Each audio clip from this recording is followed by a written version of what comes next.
muumini wa kweli, muislamu wa kweli, katika vitu anavyovichunga kwenye maisha yake ni kuto kuyagusa na kuto kuzitembelea hisia za ndugu yake.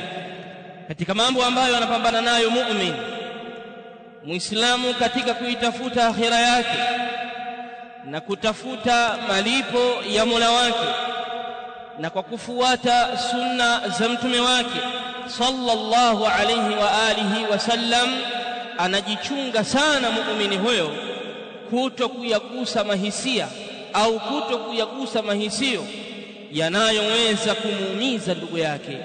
Kwani katika Uislamu wetu huu, ibadallah, pamekuja makatazo mbalimbali ya kuto kumuudhi ndugu yako, bali ya kuto kumuudhi jirani yako, bali ya kuto kumuudhi sahiba wako, bali ya kuto kumuudhi mzazi wako, bali ya kuto kuwaudhi familia yako na wengineo katika ummati Muhammadin sallallahu alayhi wa alihi wasallam.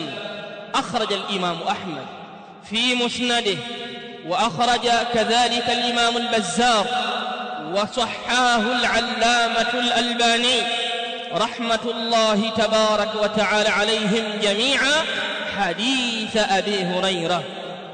متومي صلى الله عليه وسلم حديث أبي هريرة، مصحابه ولمنبي متومي عليه الصلاة والسلام: فلانة تصلي الليلة، فلانة تصوم النهار، وتقوم الليلة، وتؤذي جيرانها.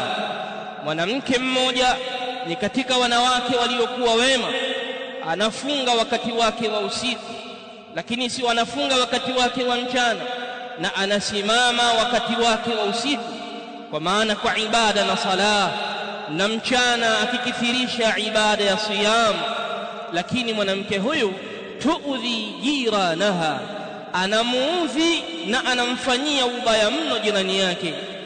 فقال النبي صلى الله عليه وسلم، متومي عليه الصلاة والسلام akasema: hiya fi nnar, huyu ni mwanamke wa motoni.